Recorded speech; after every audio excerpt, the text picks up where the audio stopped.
GT63 Pro. Je vois pas vraiment de ce qu'elle a de spécial à part la déco. Bon après la GTR Pro, c'est quoi qu'elle a peut-être une ouverture en plus sur l'aile avant. Ouais, peut-être la lame arrière, je sais pas.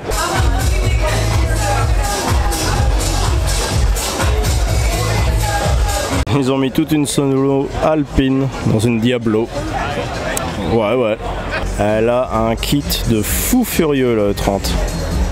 Elle est au sol avec des grosses rotiformes, j'aime beaucoup. Une Noble M600, ça j'en ai pas vu beaucoup dans ma vie. Hein. Bah en Angleterre un peu moins parce que c'est anglais. Là t'as une Lola T70 Spider de 1966. Là c'est un proto, je pense que c'est. T'as une GTR et une MC20 tout au bout. GTR R34. Ouais, ici ils font du carbone, des pièces en carbone, des kits carrosserie, donc tu peux voir 812 Superfast, la M2, le Defender. Sacré style. Là t'as une Corolla GR Tuning, modèle que nous on peut pas acheter. Mais ils te vendent toutes des pièces performance, c'est ça qui me tue. Kit carrosserie sur une Porsche 986 Boxster. Supercharge. Toutes les caisses ici sont à vendre. Hein. Dans la GT40, conduite à droite. En fait, elles sont toutes conduites à droite. Ouais. Même la Spider là, elle est... Mais je pense que c'est une réplique, c'est pas possible. Ouais, c'est pas une vraie. C'est beau l'Angleterre, tu peux foutre des 2 litres TFSI dans une Mini ou un litre 6 EcoBoost. En Belgique, tu peux même pas changer ton ampoule. Ah, le concept de Jaguar. Hein. C'est statutaire, faut le reconnaître. Bah bon, ils ont chié sur toute leur histoire. Oh.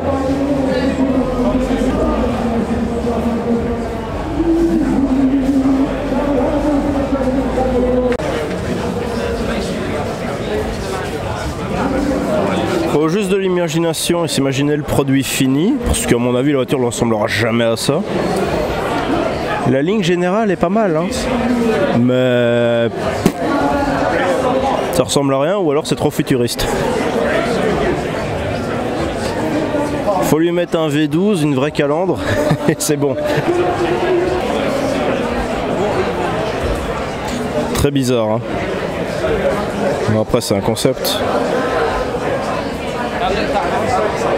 trop chelou. Une cage. Je sais pas comment ça se prononce, mais j'en avais vu une à Spa, une verte. Et une autre à côté, mais je m'en souviens plus. Mais à Spa, je les avais vues, c'est sûr. Je pense que c'est pas allemand. Très propre, j'aime bien. Pas mal. Oui, il y a un stand. Ouais, stand BBS, Unigan. Ah ouais, mais bon, il n'y a plus qu'un bloc, c'est con. Du Urban. T'as un autre kit de carrosserie sur celle-ci, elle est propre. J'adore l'aile élargie là avec les stries. Ouais, pas mal en vrai. Hein. Ouais, j'aime bien le kit. Propre. J'aime beaucoup. Oh ouais, là ça rend bien. Classe. Ouais, de nouvelle classe. C'est pas beau. Like the Diablo from the 1990s or resto modded how much there is on offer at first glance here at the 2025 Goodwood Festival of Speed. We get to start to see inside is the sense of real calm sanctuary. You know, there's technology in there, but we don't want to overload the driver with technology or the passengers. It's there when you need it. There's taking a lot of cues from luxury furniture rather than automotive luxury. And I guess one of the most striking elements is there are 3 vertical lines effectively. You see the one on the center spine, on the door and on the inside of this door, which really accentuate the longitudinal nature of the car. And brass and travertine. La mystérieuse Toyota GT. Est-ce que ce sera la succession de la LFA? Je ne sais pas. And actually the type of environment we'll create a production car, that's the inspiration. But brass, there will be real signature through the production car. So expect to see interesting brass features on the production car. I think that's an important point because this is a concept car, isn't it? So we really have another big surprise coming along the road quite soon with the production car. Yeah, so hopefully not too big a surprise, because I think the whole whole point, and when we present and when we share the car with you, there's the same trap that many concept cars do, that by the time we get into production, all the joy is gone.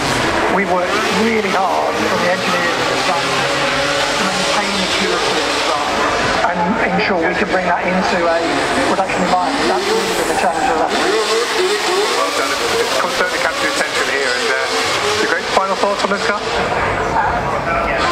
Well, it's furniture, isn't it? And that's what you're. I guess that's what you're sort of buying into. It's a lifestyle. It's an object. It's a piece of art. It's not what you expect, but it's beautiful. Absolutely. Well done. And then enjoy the rest of the festival. 2014, these incredible smoke machines have been... Juices are already flowing, you're already starting to work it out, but ladies and gentlemen, this is one of the most extraordinary things you'll see. And you know what, I admire people with these creative minds, but sometimes you think, really? Why not? Yeah, amazing. I've seen this on a South Park episode. I don't know if you're a fan of South Park, but I have seen this on a South Park episode.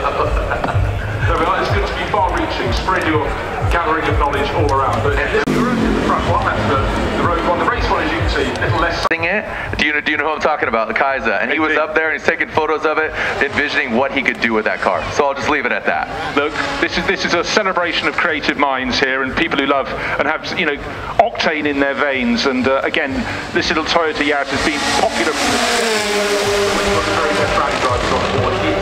the sticking out of the sunroof. Fortunately, it was a convertible, but David chose the GR Yaris appropriately. He's a bad man, that David Green.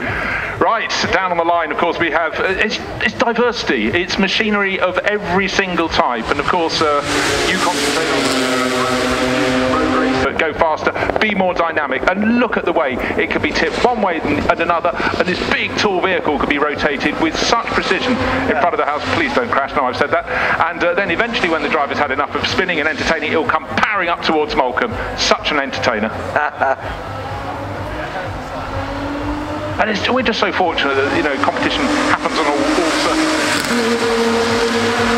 On in 1977, it didn't go anywhere fast. By 79, it took its first win. It was going fast. This thing starts up, you know, Red Bull has their whole paddock area with Mad Mike's rotary. Then halfway house, and that was won by Shane Van Gisbergen, the Flying Kiwis team. I get it. It wasn't American. And again, a lot of celebration of Lotus machinery across this weekend. And the sheer constant evolution that came from that brilliant founder. This S50 and 350cc world champion. Then he came across to cars, had his legs slightly refixed. He was racing as Senna's teammate in Tom K. Late to the party in the World Endurance Championship. This is the first season for their Valkyrie. Forget the hybrids. Let's just have a V12. It sings and actually went remarkably well.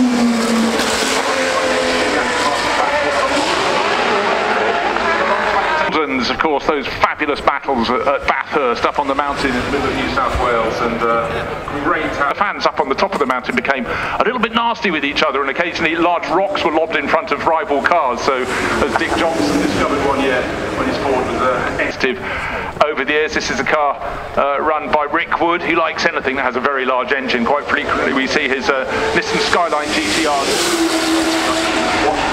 But they thought turbocharging it would work even better, and so the likes of Ronnie Peterson all got to go in that, and it certainly helped an enormous amount. But to me, it was the launch of the juniors. CSL, BMWs, the budgets got too high, they slashed them, and then this suddenly had to be built so they could go competing in the subsequent season.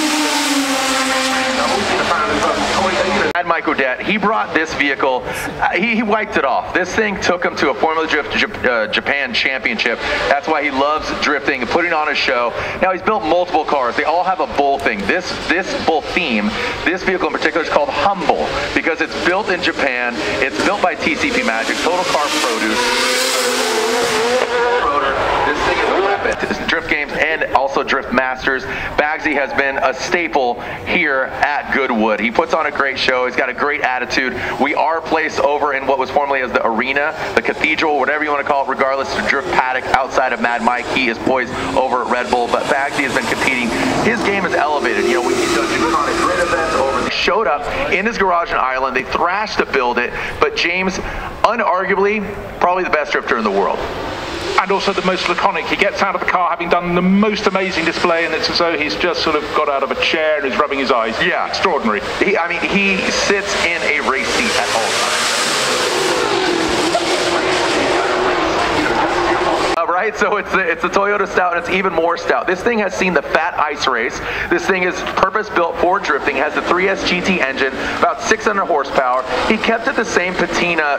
This is original paint. Maybe a little shellac here and there, but he put the wide body on it, just threw on that Beltec suspension, so it's on with, you know, kind of the truck. 3-rotor Volvo wagon. Now, this gentleman, he said he bought this car for about 1,500 pounds. It was a project that went south. He threw the carbon Kevlar at it, about 700, 600 horsepower, could get tuned up. He's having a lot of fun. He's really excited about it, so check him out. Again, Turbo Axle, Axel Hildebrand. This whole, I mean, it doesn't sound like rotary right now because it looks like he's crawling, but he just threw this thing together just to put on a show. And he does want to see this. Kind of a wild card in Drift Masters. He does have also It's the Nissan Altima. All right, you cheated. You looked at the notes. That's a Nissan Altima. This car is called the Altimaniac. First ever purpose-built CAD design, tube chassis, aluminum frame, threw an Altima wide body on it, has a VR GTR engine under the hood, detuned to about 1,200 horsepower, has 4 bucket seats, more smiles, more miles. I talked about it. The duckbill, kind of swan neck wing out back, purely aesthetic, destined for greatness. The XCOM tires on the corners, and again, this is Crystal Ford Sportsburg. 3-time liveried Subaru. So much success across the year. He was the boldest of the bold. This is Martin Sparrow driving the Impreza W1. Corresponding road cars. It was boom time for most of these manufacturers. Really on a roll. But you look at the simplicity of the Legacy. Obviously, when they got the Impreza, it all got ramped up, so nothing was standing still in rallying. Certainly, people might have just accidentally taken their road. And the 555, right? You dropped it. It was so iconic. You still saw it, even though it was fairly simple to pretty outrageous. Peaks and troughs. Job, and this is all electric, right? So I feel like it needs to have the download. We were talking about this before we went live. It's like they need to dial up because it's just buffering, right? And this is just really cool technology. You're seeing electric being introduced into drifting. How? You know, it's an on-off switch, so it's the adaptability. I mean, literally here at the arena multiple years ago, I rode an R32 that was EV, and now here we are seeing manufacturers embrace it. You're seeing electronic drift brakes and Ford Mustangs. That comes courtesy of Von Gittin Jr. There's a lot of technology that you can't discredit. You got to acknowledge a hat tip. You know, obviously there is no replacement for displacement at times, but sometimes, you know, you get a little technology sliding your way and you're like, all right.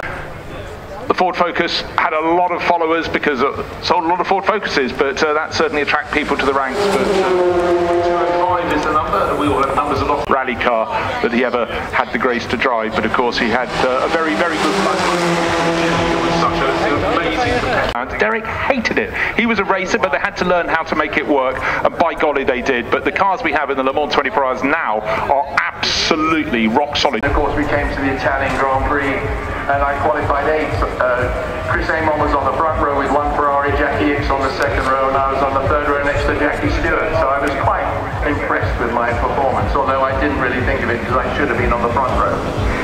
And I think it's fair to say that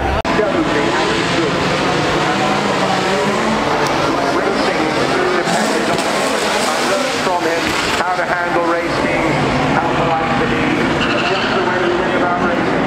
No heroics. And I'm gonna just La 993 Speedster, elle n'a jamais existé, hein. Ils l'ont fait il y a quelques années. Et comme tu peux voir, elle a des jantes de 926. Ouais, c'est une pièce unique. Et tu peux voir le nouveau phare LED à 4 points. Sorti les pièces du musée, la 911 SC Safari. D'ailleurs, la Dakar est inspirée de celle-là. Hein. Là, tu as la toute dernière 911 Spirit 70 qui est en édition limitée. Et quand tu regardes l'intérieur des sièges, ils ont refait les mêmes motifs que dans les 924 à damier. Et le 911 comme ça, c'était sur une série spéciale uniquement pour les voitures en Hollande. Je sais plus comment elle s'appelle. Par contre, le vieux combi, tu sais, enfin, il vient de Porsche Museum. En plus, tu as la plaque S Go. Et toutes les Porsche de Porsche. dans cette plaque là. Ouais, petit garage avec des Porsche, enfin un parking plutôt. C'est là, je sais pas ce qu'elle a. Il est pas là Magnus Walker par hasard? Et alors GT3 RS Lizard Green ou Viper Green, Viper Green. Ouais, la classe. Le Sander Wunsch, je sais pas comment tu prononces. C'est le truc de personnalisation de Porsche, tu vois, t'as l'exclusive manufacture, là c'est encore au-dessus. Ça c'est encore au-dessus de exclusive manufacture. Bah à mon avis c'est quand tu vas à l'usine et tu dis je veux ça, ça n'existe pas, tu vas me les faire. Turbo S verte, derrière t'as deux GT3 Touring plaque belge, avec l'autre qui a une couleur mango je pense, celle-là. Puis t'as GT3 Club Sport là, 997 avec une GT3 996 et alors là, GT3 RS 4 litres 997 phase 2, 600 exemplaires. Et le plus souvent en blanc, c'est assez rare en noir. Puis bah t'en as d'autres, hein. T'as de la 993, ouais t'as un peu de tout. Tu peux remarquer qu'elle a une couleur de jante assez spéciale quand même. Hein. Ouais, les jantes sont un peu bleutées. Ouais. Et là GT3 RS 4 litres. Quelle beauté.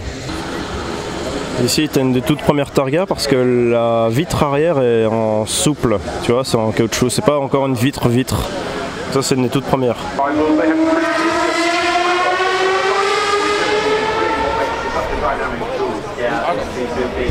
Le son de la T50.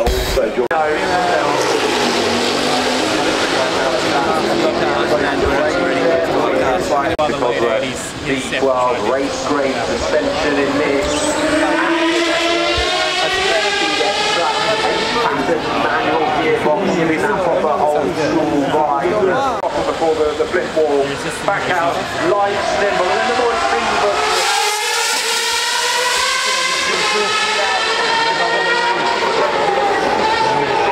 the fan under his against tomorrow all over the weekend.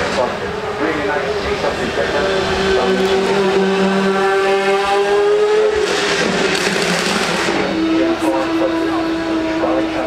So he says, I don't know what it's like from the WRC side to the WR2 car. He says, they're eating. And I said, well, it's funny because Beck was saying I thought it was in Gothels. But, you know, for us here, it is spectacular there. The auto there, factory there, overall, it's a, and if you can sit for 25 minutes, half an hour, it's like you're 29.